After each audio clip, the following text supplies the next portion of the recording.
Here are the answers for day 4. Use the graphing calculator to graph this function, do a zoom trig, sketch the graphing window, and label the tick marks on the x and y axis.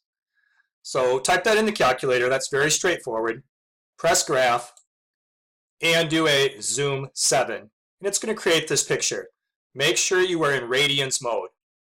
Now we want to accurately draw what's on the calculator screen onto the paper. So let's identify the x-intercepts. Touching here at this mark and here at this first mark. And then it looks like it would come right up to the edge of the screen and touch right there at the fourth mark if the fourth mark was showing.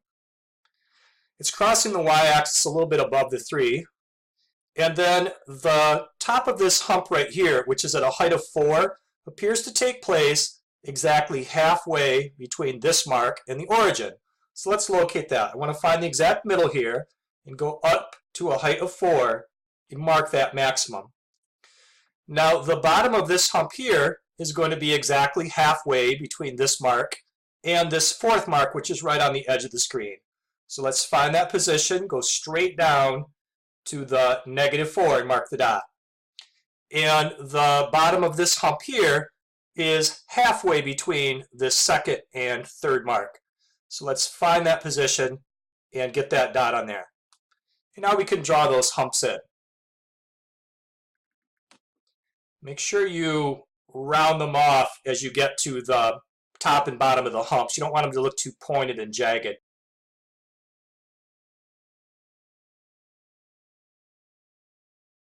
Now we also have to label the x and y axis. The y axis is the easier one to label. 1, 2, 3, and a max at 4. And then -1, -2, -3, -4. The x-axis is more difficult to label because we're counting in radians. So it's not like the first mark is 1, and then this mark is 2, and this mark is 3. Let's use what we know about the sine function to figure out what this first x value is here at the 0 of the function. The sine of what angle equals 0? Well, the sine of 0 equals 0. So the question is, what is the value for x when this argument right here is 0? We can solve for that.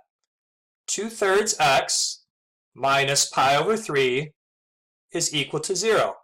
Let's add the pi over 3 to the other side.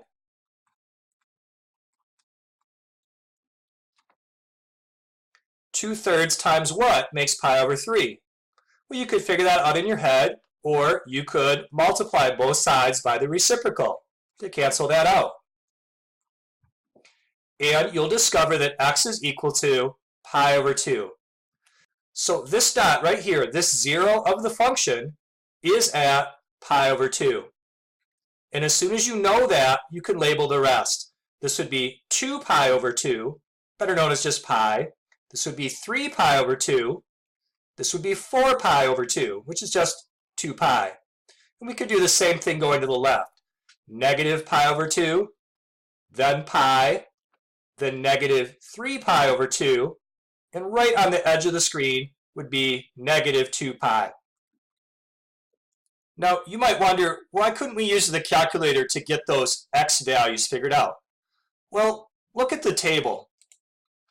It's in decimals. It doesn't have the pi symbol in there.